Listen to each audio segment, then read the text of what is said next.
নমস্কার, সুখের চাকায় সবাইকে স্বাগত।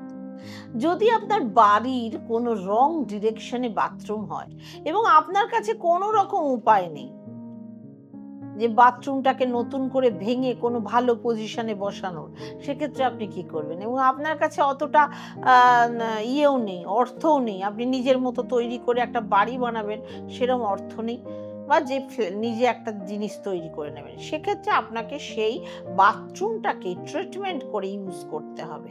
আপনার বাথরুমের টয়লেট সিটের চারিদিকে যদি হলুদ কালারের কোনো টেপ লাগিয়ে দেন, তাহলে সেটা আর্থ এলিমেন্ট ক্রিয়েট করবে। সেক্ষেত্রে এই হলুদ কালারের টেপ আর্থের সিস্টেমের সাথে সেট হয়ে যায় এবং আপনি সেই বাথরুম আর ভাঙতে পারবেন না, আর ওখান থেকে দেয়াল তুলে দিতেও পারবেন না। সেক্ষেত্রে আপনাকে হলুদ কালারের টেপ দিয়েই দেয়াল তৈরি করে নিতে হবে, যাতে সেই ভুল ডিরেকশনে বাথরুমের জন্য আপনার কোনো প্রবলেমে না পড়তে হয়। এবার আপনাদের বলে দিই ঠিক কোন ডিরেকশনে বাথরুম তৈরি করা উচিত। বাড়িতে 3 দিকে আপনি বাথরুম তৈরি করতে পারেন। ইস্ট, সাউথ ইস্ট, মানে হচ্ছে আপনি ইস্ট এবং সাউথ ইস্টের মাঝামাঝি বাথরুম তৈরি করতে পারেন। এই ডিরেকশনটি অ্যাংজাইটির জন্য হয়। সেক্ষেত্রে আপনার বাথরুমে যে কোনো অ্যাংজাইটি আপনার ফ্ল্যাশ হয়ে যাবে। 2 নম্বর জায়গা হলো সাউথ এবং সাউথ ইস্টের মাঝখানে বাথরুম তৈরি করতে পারেন। এই ডিরেকশন হচ্ছে ড্রেনেজের। সেক্ষেত্রে আপনার যে কোনো মানে ড্রেনেজ আইটেম ফ্ল্যাশ হয়ে যায়, তাতে কোনো প্রবলেম হয় না। 3 নম্বর ডিরেকশন হচ্ছে ওয়েস্ট এবং নর্থ ওয়েস্টের মাঝখান, এবং এই ডিরেকশন হচ্ছে ডিপ্রেশনের ডিরেকশন। সেক্ষেত্রে আপনার জীবন থেকে ডিপ্রেশন ফ্ল্যাশ হয়ে যাবে, মানে ডিলিট হয়ে যাবে। এই 3টে দিশায় যদি ন্যাচারালি টয়লেট হয় তাহলে শুভ বলে মনে করা হয়, কিন্তু বেস্ট হচ্ছে নর্থ ওয়েস্ট ডিরেকশন। সেখানে আপনার যেহেতু আপনার যে কোনো মানে স্ট্রেস এইসব যখন ড্রেনেজ হয়ে যাবে বা ডিলিট হয়ে যাবে, তখন মনে অটোমেটিক্যালি আপনার আনন্দ চলে আসবে।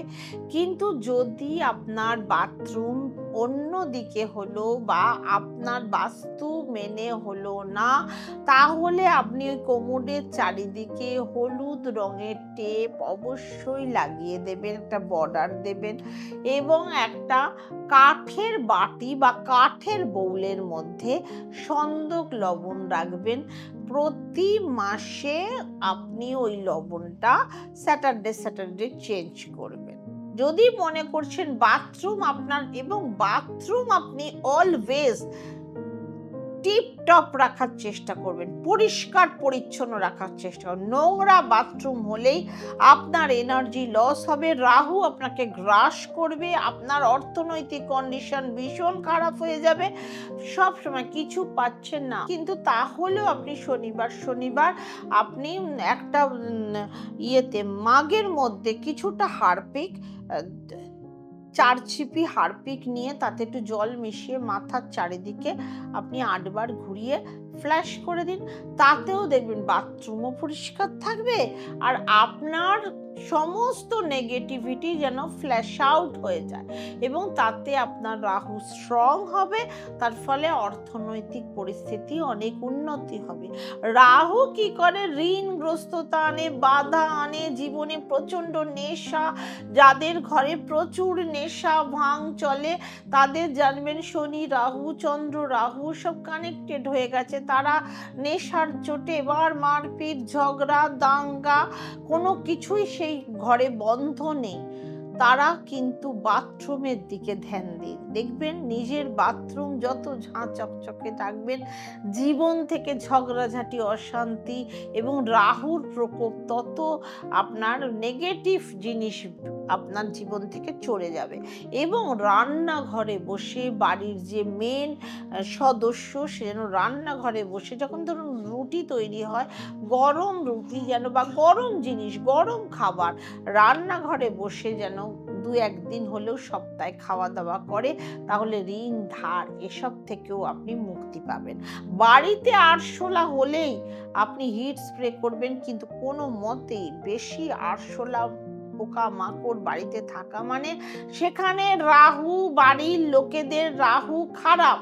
সুতরাং সেই রাহুকে প্রতিহত করার জন্য এই সমস্ত জিনিস দেখলে সাথে সাথে আপনি দূরীভূত করার জন্য চেষ্টা করবেন। সুখে থাকুন, ভালো থাকুন। ছোট ছোট উপায় করলে দেখবেন আপনার সিমটম আপনি নিজেই বুঝতে পারছেন যে আপনার কোন সিমটমের মধ্যে আছেন, আপনার বাড়ির রাহু ঠিক আছে কি নেই। আপনি সেজন্য নিজের বাথরুম এত নিট অ্যান্ড ক্লিন রাখুন, জীবনটাও দেখবেন অনেকটা নিট অ্যান্ড ক্লিন হয়ে যাবে। ওম শান্তি।